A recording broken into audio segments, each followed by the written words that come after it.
Le principe du catch, c'est tout simple. À la base, c'est un sport qui tient de la lutte.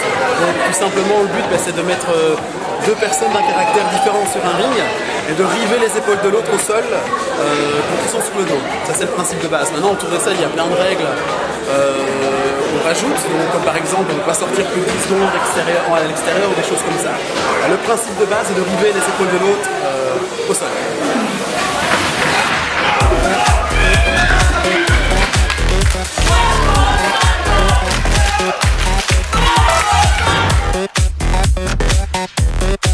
Il y a ce qu'on appelle le pour au réseau, qui est un catch assez violent, assez percutant de ce côté, mais j'aime pas.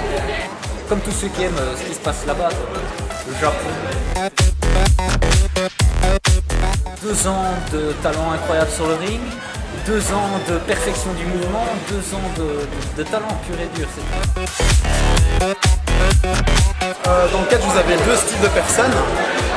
C'est-à-dire que vous avez les heels qui sont entre guillemets les tocs, les méchants, ceux qui vont jouer la personne tout simplement que le public déteste, qui ont envie de haïr, avec qui ils ne vont pas s'identifier. Qui je suis? Je suis simplement le meilleur lutteur belge, je suis Spike Bones. Je suis ce que vous voulez être. Et de l'autre côté, vous avez le face, qui est le héros, la personne avec qui voilà, vous allez vous identifier, vous allez vouloir devenir comme lui. Je suis Rock the Kick Michaels. Et voilà, il y a des gens qui vont s'adapter, qui vont aimer le heel, qui vont se dire tiens voilà j'adore son personnage, etc. Et de l'autre côté vous avez le face, qui lui plus idolâtré mais qui reste aussi dans un personnage très mystérieux.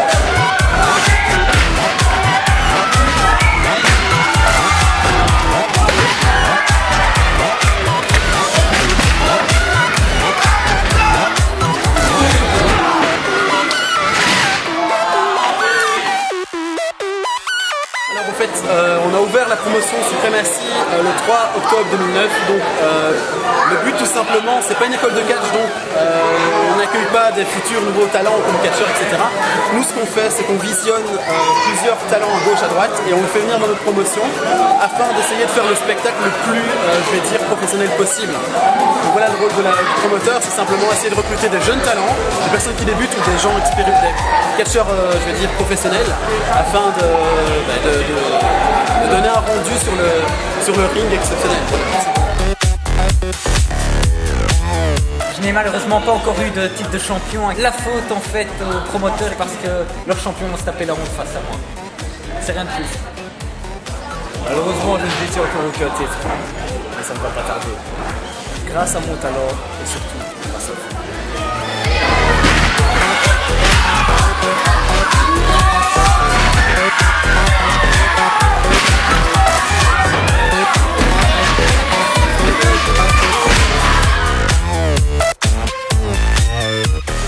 Il y a une mise en scène, hein. Comme je vous ai dit, il y a des heels, il y a des faces, donc afin d'avoir un rendu le plus pro possible, on fait une mise en scène, c'est-à-dire qu'on essaye de faire quelque chose de crédible sur le ring. Maintenant, tout catcheur qui monte sur les lignes est un catcheur pro, parce qu'à partir du moment où on monte sur un ring, on met sa vie, je ne vais pas dire en danger, mais il y a des coups, il y a des chutes, etc.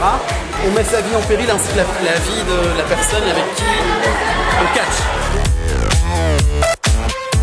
Je dirais que ma prise préférée c'est le spike kick qui est en fait mon coup de pied, mon super kick dans la face de mon adversaire.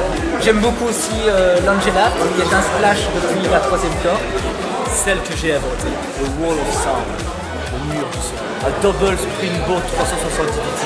On n'a jamais vu ça.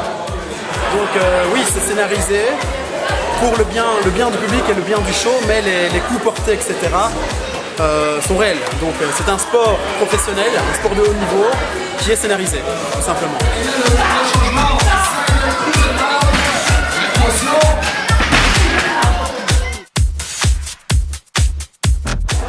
Alors la Japan Expo, ça va être 3 jours avec 5 shows, donc vous allez avoir un petit tournoi qui va définir le numéro 1 des aspirants pour un futur titre Supremacy. Donc il va y avoir des rivalités, etc. Vous allez avoir des faces, des heels.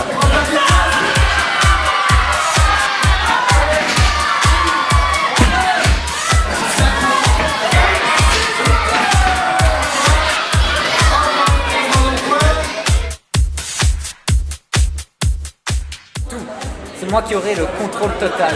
En bref, je vous réserve un spectacle à ne pas manquer. Si vous voulez voir du vrai catch, à l'état brut, du pur talent, voir du feu dans le ring, de l'électricité dans l'air, venez à Japan Expo. Je m'occuperai de tout ça. Juste